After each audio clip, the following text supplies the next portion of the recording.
From WNYT, Albany, this is News Channel 13, AM Live. Our top story, a terrible crash in Colony. 2 cars, 9 people inside, one of them is dead. This is News Channel 13, AM Live. Good morning, everyone. I'm Jim Kambrich. Today is Thursday, February 19th. We'll have more on the crash in a moment. First, let's check your morning forecast. Here's Norm. Morning, Norm. Good morning, Jim, and we have a pretty nice day outside if you like rain. Okay. But actually, some do. It gets a little better later on.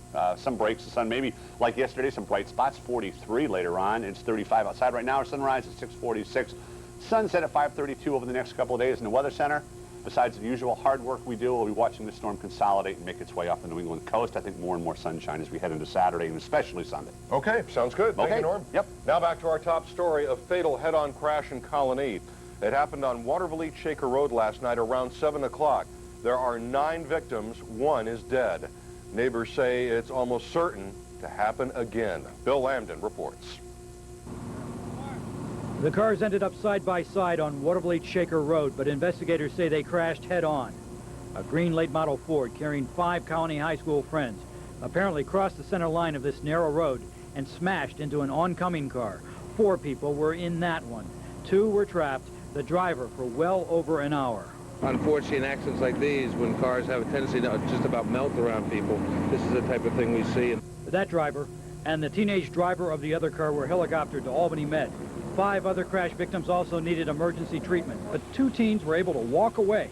One of them was Eileen Henry's 16-year-old son, Matthew. Scary. It's so scary. All these kids just get their licenses, and I'm worried to death until he walks in the door every night. You know, I don't go to sleep until I know he's home safe and sound. It's just a constant worry.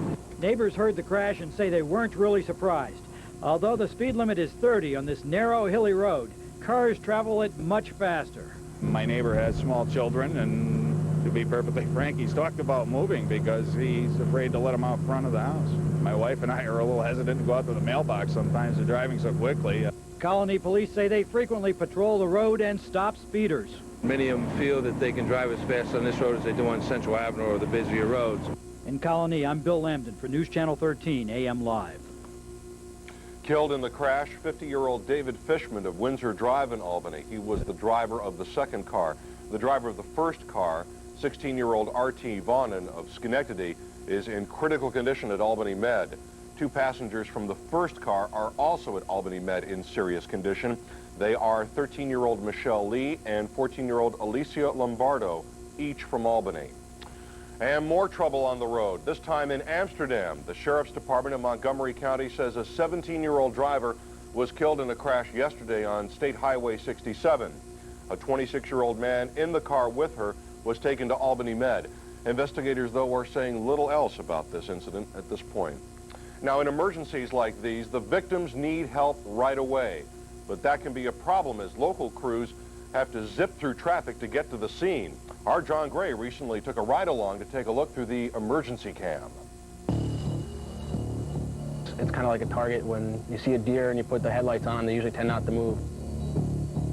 Cars stop right in the middle because they panic, they don't know what to do. People here, they get frightened. They hear the lights and sirens and they do freaky things. I've been on 5 calls today. Every call I've gone on, I've had to bite my tongue because someone's attempted to cut us off, act like they don't hear our siren, not get out of the way. It's that frequent. For the men and women who answer the emergency call in the capital region, it's a harrowing, sometimes deadly job. Our video archives are filled with crashes. The worst, Raymond Fish Jr., killed after his ambulance was hit by a drunk driver. But how bad is the problem really? News Channel 13 has learned that in Albany alone last year, 15 of the city's 38 emergency vehicles were involved in some kind of crash, and the police had 18 accidents involving their patrol cars. We seclude ourselves inside our vehicles, even turn the stereo on or talk on a cell phone, and all of a sudden become oblivious to the world around us, when in fact there are vehicles moving on all sides of us at all times. Albany offers its drivers special training. Sometimes training isn't enough. About a year ago, there was a guy that was hit on a car accident, one of our guys. He got out of the ambulance and the car hit him. If you fail to yield to an emergency vehicle, you can be ticketed. fine, and get 3 points on your license, or much worse. If a small car is in front of this thing and we're not able to stop, mass times speed. I'm bigger, we win. Every paramedic and driver and firefighter we talked to had his own horror story to share, but to know what it's really like, you have to ride with them. And through the eye of our camera, you will. John Gray reporting for us this morning. You can see Emergency Cam in action tonight on News Channel 13 live at 11 and again right here on AM Live tomorrow morning. Big news from two big companies. They're splitting stock. Details on that coming up in business. New York's Lieutenant Governor has a scare in the skies. We'll tell you what happened. And a new plan of attack on the campaign trail. Slinging mud on the information superhighway. I'm Terry Turner in Washington, and I'll have that story. Live, local, late-breaking with Jim Kambrich and meteorologist Norm Sebastian. This is News Channel 13, AM Live.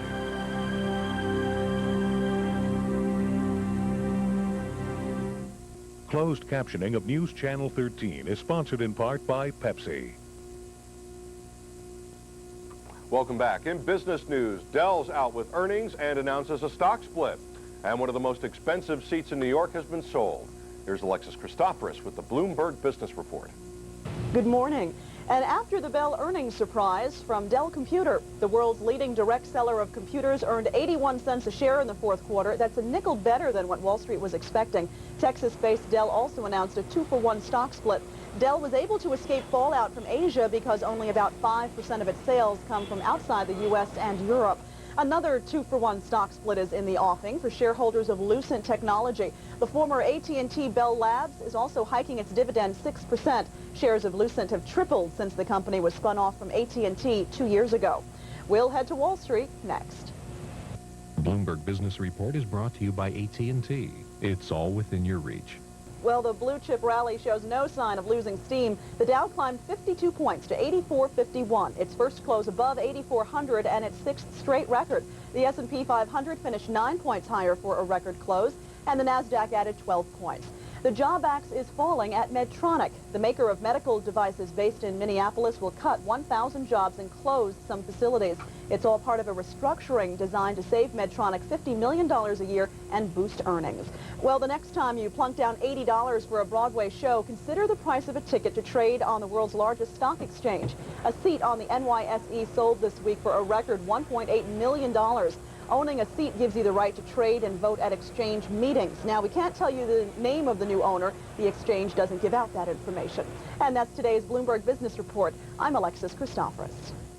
Well, from layoffs at GE to the expansion at the Albany County Airport, if you're concerned about the future of business here in the capital region, you'll want to watch News Channel 13 this Sunday at 11:30. We present the Capital Land Business Roundtable.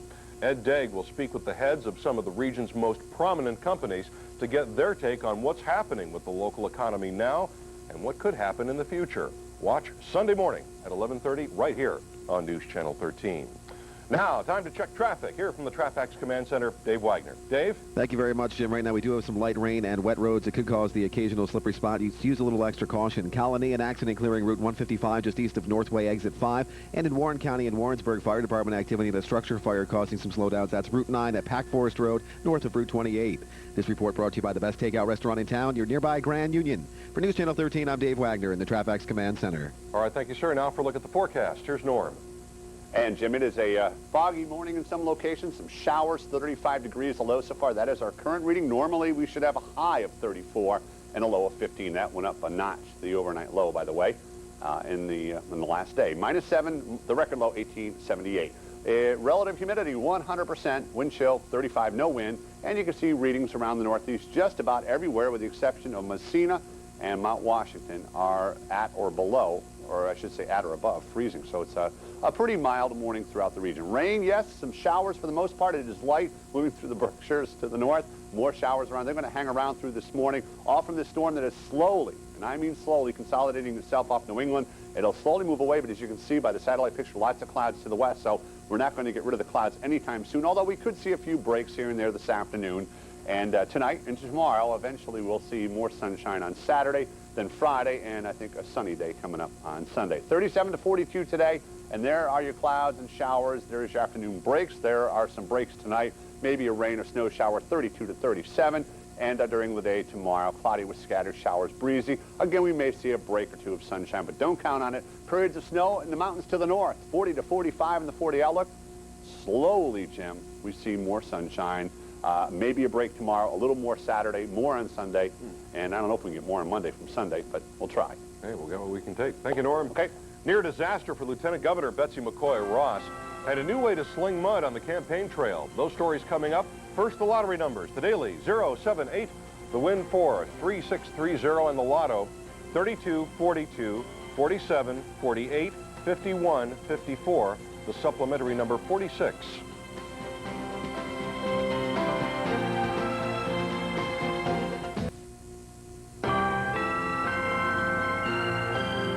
Check out News Channel 13 online with MSNBC and NBCIN. Welcome back. 35 degrees outside right now. Our time is 6:15. Lieutenant Governor Betsy McCoy Ross and 3 of her staff members were able to walk away from what could have been a big-time disaster yesterday. En route from Buffalo to Rochester, an engine failed on their small private plane moments after takeoff. The plane went out of control and spun off into the mud. McCoy Ross says it was harrowing, but stopped short of calling it a crash. Certainly, if the plane hit the ground, not on the landing gear, in a violent way, causing a large noise, a lot of shaking, and we're just glad that we got out. There were no injuries. What's in a name? A lot if you're a politician. Come campaign time, they want it plastered on everything from TV screens to phone poles. How about the internet? Aye, there's the rub. AM Live's Washington watchdog Terry Turner explains. This is New York Senator Alphonse D'Amato. He's facing an election challenge from Geraldine Ferraro. So type in Ferraro.org on the internet. What do you get? A link that leads you straight to D'Amato's homepage, the computer equivalent of drawing a mustache on a campaign poster. These days, the names are being brought up before the politicians ever get to them. It's something that happened to corporations before, and it's happening now in politics. Internet addresses only cost $100 if nobody already has the one you want. But if you have an address that a politician wants, then you can pretty much set your own price, and that can get expensive. For instance, Steve Forbes, who's expected to run for president in the year 2000. Enter Forbes 2000 and you get this page offering to sell or lease the address. Word is there are 3 bidders offering 5 figures for it and 2 don't give a flip for Forbes. Then there are people who buy up addresses for people they'd like to see run. I've created a web page promoting John Kasich for president for the year 2000. Kinzelman has a Kasich website up and running in case Representative Kasich ever decides to up and run for president. Some pranksters managed to get hold of dole96.org, and when you punch that in, you got a dancing, laughing banana. Not wanting Kasich to become a second banana, Kinzelman bought up about every possible combination of addresses for him. And Gore 2000 is already in business. Looks like a real campaign site, but it's really a private company that sells Al Gore campaign stuff. And if I ever run for office, looks like I'll have to buy this address from some guy named Ted. Watching Washington, I'm Terry Turner. News Channel 13, AM Live. Time for Albany Yellow Communications to pay up. The Department of Motor Vehicles slapped them with a fine, $2,500, for allowing bus driver Milton Lynch to drive a bus drunk with kids on board. That's not all. The company faces another hearing in the coming months. Similar charges against another driver. The company may appeal. A Schenectady man faces a robbery charge this morning in Albany. Police say 23-year-old Jeffrey Hanford forced another man onto a CDTA bus, telling him he had a gun. Once on the bus, police say Hanford robbed the man. The victim got off in Colony and called for help. Police stopped the bus on State Street in Schenectady. Hanford was still on board. They did not find a gun. Have you ever heard of a condition known as perimenopause? It's a precursor to menopause, but often goes undiagnosed. We'll tell you what it is and what you can do about it right after the break. First, though, a look at the markets.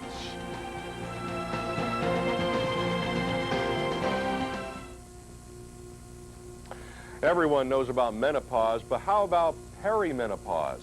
It's the time just before menopause kicks in and can lead to confusion and concern. But as Benita Zahn reports, there is help. It can start as early as age 35, perimenopause, as female hormones fluctuate, bringing an array of symptoms, including fatigue, interrupted sleep, dry skin, loss of sexual drive, mood swings, bloating, depression, fuzzy thinking, and the list goes on. Some of the symptoms are similar to what women experience with PMS. And a lot of things that are sometimes very difficult to nail down because people are not keyed into this issue about the perimenopause. They say, oh, you're too young, that's not possible, you're still having your periods, and in fact, it's not true. There are things you can do to alleviate the symptoms, and not all involve drug therapy. A lot of people are looking at the role of exercise, nutrition, and in fact, there are some homeopathic remedies that not only are not dangerous, but actually may work for some people. It's an individualized situation. Again, recognition, discussion, and treatment. But as the doctor points out, carefully check the quality of any homeopathic treatment. Perimenopause is also a time when women may begin to gain weight or find it near impossible to shed extra pounds. In the new book, Before the Change, author Ann-Louise Gittleman suggests women reevaluate their diets and advocates a diet of 40% carbs, 30% fat, and 30% protein. Gittleman urges women not to fear certain fats. That diets too fat-free can actually exacerbate perimenopause symptoms. Perimenopause is also a time to add exercise to your daily routine and look for ways to de-stress your day. Benita Zahn, News Channel 13. Now to sports. The Boston Celtics and Toronto Raptors swung a 7-player trade while the Knicks continued their losing streak in Utah. Kurt Gregory has details in this morning's Sports Wrap. Point guard Kenny Anderson got traded for the second time in 5 days Wednesday.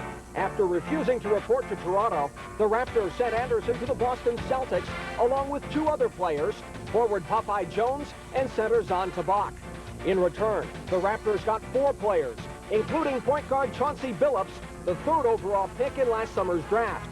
Also heading to Toronto from Boston are shooting guard Dee Brown and forwards John Thomas and Roy Rogers. On the court Wednesday night, the New York Knicks got blown out at Utah. The Jazz broke the game wide open in the second quarter. Karl Malone sidesteps Larry Johnson and hits 2 of his 25 points, helping Utah open a 24-point lead. Then in the third quarter, the mailman finds John Stockton down court for 2. Utah rolls to a 94-78 victory. Milwaukee beat Washington. Orlando routed Minnesota. Atlanta stopped a 3-game losing streak with a 10-point win over New Jersey. Rex Chapman scored 26 points, leading Phoenix past the LA Lakers. Seattle turned back Portland. Boston bounced Vancouver. Golden State surprised Charlotte. In college hoops, Iowa pounded 5th-ranked Purdue. The Hawkeyes shot a blistering 70% in the first half and opened a 26-point lead. Ken McCausland led the way with 16 points. 88-69 Iowa was the final. Elsewhere, 2nd-ranked Duke held off Clemson, while Kentucky ripped Florida 79-54. In NHL news, the New York Rangers fired head coach Colin Campbell Wednesday. The Broadway Blues are 6 points out of a playoff spot, despite a whopping payroll of $44 million, the highest payroll in NHL history. That's the Sports Wrap. I'm Kurt Gregory, NBC News. Now from the TRAFFAX Command Center again, Dave Wagner. Dave? Thanks, Jim. Right now in Warren County in Warrensburg, fire department activity continuing there due to a structure fire along Route 9 at Pack Forest Road. That's north of Route 28. We'll have road work today, weather permitting, with a single lane closure westbound from Routes 9 and 20 in Rensselaer onto the Dunn Memorial Bridge and into the Empire State Plaza, as well as road work continuing in Schenectady County along 890. The right lane remains closed westbound approaching exit 6. For News Channel 13, I'm Dave Wagner in the TRAFFAX Command Center. Now for a look at the forecast. Here's Norm. Jim, Uncle Bill hoteling in this morning at 35.6, lots of 35s. One in Iberville this morning, Mindy Potts. Schuylerville, Sarah at 35. The Mad Dog, Dave Brown at 35. And down in Wingdale, Pete Morosky, the man with the plan, 35. Glens Falls, 35. Fort Edward, 35. Dandy Dave and Jackson under the weather, but he's getting better. We have our backup weather spotter high atop Colfax Mountain in Jackson at 35. 6 days this month in 1981 set record high temperatures. 3 days in a row had 60-plus readings. One of them, 66 on this date, back in 1981, was the warmest February temperature until last year on February 22nd when it hit 68. Remember that, Jim? We were dancing in the streets and throwing suntan lotion around, but... that was you, I believe. Maybe. We have some rain around this morning. Those showers nowhere near the 60s today, but still well above normal. A slow-moving storm center, no cold air in sight. Another storm pounding California, say amen, and another low-pressure center around Dallas this morning with some showers down along New Orleans, Gulf Coast today. This storm will slowly move eastward, and as it does, gradually we'll see more and more sunshine, but as we're pointing out, there's no cold air anywhere, at least around here. in North America. 37 to 42 today, maybe some bright spots this afternoon. Showers will have a tendency to die out later on. Maybe a rain or snow shower tonight. Low to mid-30s and cloudy with scattered showers. Breezy tomorrow.